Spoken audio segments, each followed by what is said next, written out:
one of the most painful, difficult, moral and ethical dilemmas that we've encountered is it worthwhile to trade terrorists for hostages? Is it worthwhile to save the lives of a few of our Jewish hostages in exchange for hundreds of terrorists? On the one hand, when you see the emotional reunion of our hostages with their families, whose heart doesn't melt when they see young men and women, hostages, older people, after over 480 days of being in isolation, in terrible conditions, brutalized, tormented, humiliated, and now being reunited with their family members who, did they think they would ever see their family again? Ra'ai fanecha lo filalti.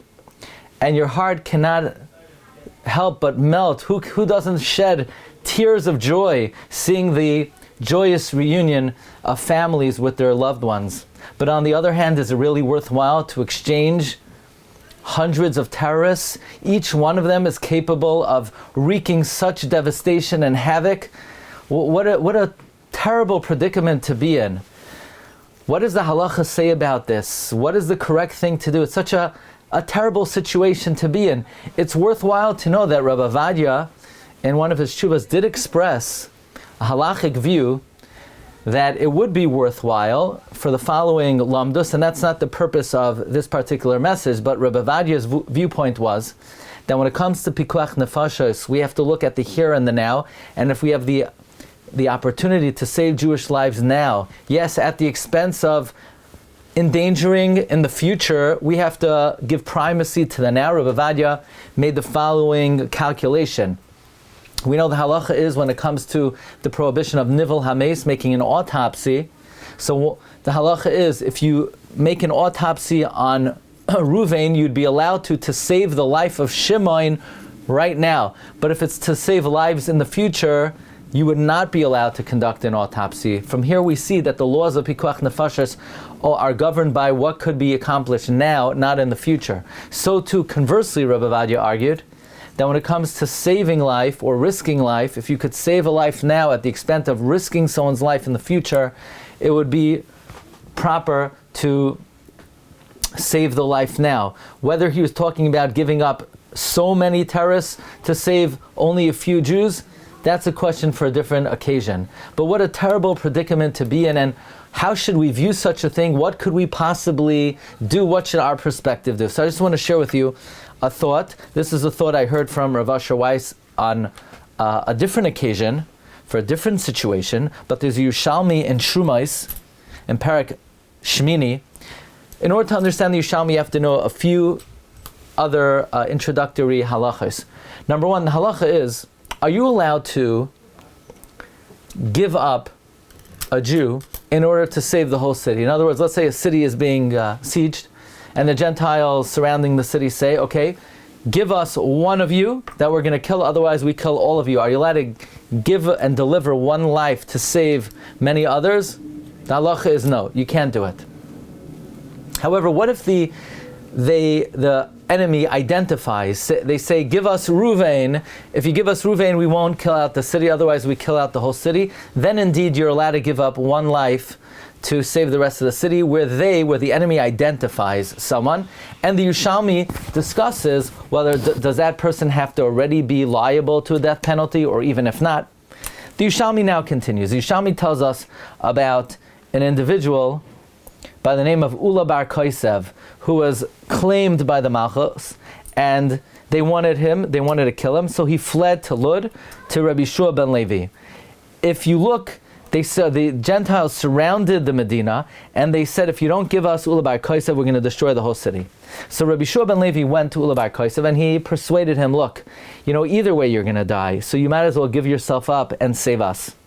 The Gemara tells us that Eliyahu Zachor Latov would be accustomed to visiting Rabbi Yeshua ben Levi, and he stopped visiting him. So Rabbi Yeshua ben Levi didn't understand why Eliyahu was giving him a hard time, why Eliyahu was upset with him. So Rabbi Yeshua ben Levi fasted, and Eliyahu said, the reason why I don't reveal myself to you anymore is because you gave over Ula bar Kosev. So Rabbi Shua ben Levi asked, V'loi Mishnah Sisi? That's the halacha. What am I supposed to do? What's the alternative? We should all die. Is that better? So to which Eliyahu responded, V'zu Mishnas HaChasidim? Is this the righteous thing to do? So the question is, what was Eliyahu HaNavi saying? Is this the righteous thing to do? What, it's more righteous for everybody to die? Is the alternative preferable? Reb Chaim Kanievsky, in his understanding of the Yishalmi, in his commentary to the Yishalmi, explains that yes, indeed, the halacha is that you're allowed to give up that person's life to save everybody else, but Rabbi Shua ben Levi didn't have to be the one to do it. He should have done it through someone else. Interestingly and amazingly, the Chazon Ish has a different take on this. The Chazon Ish, Sanhedrin, Siman Chav Hei, amazingly understands. The Chazon Ish asks that what was the taina on Rabbi Shua ben Levi? What was the problem that this is not Mishnas Chasidim? Why was Eliyahu upset with Rabbi Shua ben Levi? Says the Chazon Ish, what Eliyahu was telling Rabbi Shua ben Levi is HaKadosh Baruch Hu would never be mazmin. Hashem would never put Rabbi Shua ben Levi in such a situation if Rabbi Shua ben Levi was on the proper madrega. And if such a thing happened to him, he should have davened that Hashem saved him from this predicament. And if he would have davened, then he definitely would have been spared from this predicament. In other words, it was the job of Rabbi Shua ben Levi to pray, to daven, that he should not have to face such a moral dilemma.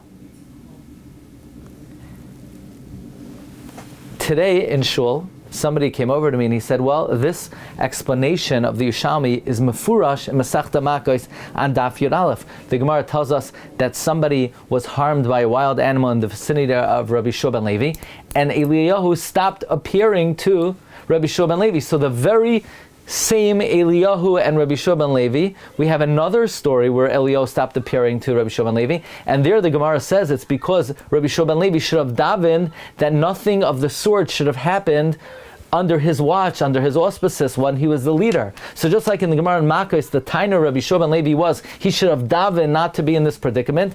Similarly, in this Yushalmi and Shumas and Perek Ches, the taina Rabbi Shua ben Levi is, yes, under the circumstances, of course he had to deliver Ula bar Kosev, but he should have davened not to be in that predicament, and if he would have davened not to be in that predicament, then Hashem would have helped him out, Hashem would have bailed him out, Hashem would have found an Eitzah. In other words, yes, Ba'asher Husham, in the situation that he was in, he had no alternative other than to deliver Ula bar Kosev.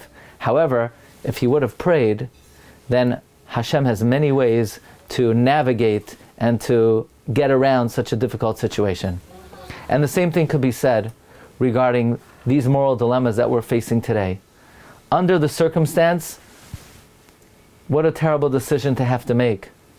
But it's incumbent upon every Jew to daven that we shouldn't have to be in such a circumstance. We should daven that Hashem should rescue the hostages without having to trade in terrorists for the hostages. There were heroic raids where hostages were rescued without having to give up terrorists. It is our job to daven every day that HaKadosh Baruch Hu save every Jew who is in peril, every Jew who is in danger, and we shouldn't be faced with such difficult and painful moral dilemmas. You know, it's interesting, when the hostages were released, in anticipation of the release of the hostages, there was a question in halacha regarding what bracha the family should make upon seeing their loved ones. Should they make a shechiyanu? We know if you haven't seen someone in 30 days, according to the technical halacha, you make a shechiyanu. However, we don't make that bracha nowadays because we have communication and we were able to know about the whereabouts of our loved ones. So that bracha, so to speak, it has become obsolete. On the other hand, the Mishnah Berurah does say if you have a baby girl, you do make a shechiyanu because you really have not seen this individual in 30 days. Actually, you've never seen them before. That would be a circumstance to say a shechiyanu. So it would seem certainly in this case you should make a shechiyanu. On the other hand, there's even more relevant bracha, and that is if you haven't seen someone in 12 months, you make the bracha of Mechaya Mesim. Now that's a bracha we don't make either, because we're also, in the age of communication, we're aware of the whereabouts of our friends and loved ones. But in this circumstance, certainly for someone, for a friend or a loved one of the hostages, certainly should make the bracha of Mechaya Hamesim. My friend, Rav Shai Shechter, told me that Rav Asher Weiss suggested that even though the bracha of Matir Asurim is not legislated for the release of hostages or people in prison, the bracha Matir Asurim was legislated that during the evening we're in somewhat of a state where we can't move, of paralysis, and in the morning we're untethered. Nevertheless, the bracha literally does refer to the release of any person in a bound situation. Now, if the hostages are released in the morning, so then you could be machavein when you say Matir Asurim for the release of the hostages. But what about if they're going to be released after Chatzos? After Chatzos, it's somewhat, some poskim say you can no longer say Berachas HaShachar. We're lenient, but can you l'chatchila delay the recitation of Matir Asurim in order to say it with more kavana and have it going on the release of the hostages? And Rav Asher Weiss thought that it would be appropriate to delay the recitation of the bracha even after Chatzos. Lulei de mistafina, in my humble viewpoint, perhaps I would say that it's not worthwhile to delay the most ideal recitation of a bracha, especially because the bracha of Matir Asurim is not legislated for the release of hostages. So it would be difficult to say that one should undermine, in a certain sense, the fulfillment of that bracha just to have it include a special salvation when, after all, you could have it in mind the next day in the morning. However, I think we could all safely say that it is our duty to daven at all the appropriate intervals that Hashem release these hostages in a way that we shouldn't have to face such a difficult moral decision. And when we say the bracha of Matir Asurim, or when we say in Shemona Esrei and we're Meshabeach HaKadosh Baruch Hu, Mechaye Mesim Ata Rav L'Hoshia, Mechalkel Chayim B'Chesed, Mechaye Mesim B'Rachamim Rabim. So Matir Asurim, we should be mechavein the gratitude Hashem released many of the hostages, and as a tefillah that the rest of them should be released without having to face such a grueling and painful decision. May we be zocheh to hear only besurais, tovos, yeshuos, v'nachamos, lanu u'l'chol Yisrael. Amen.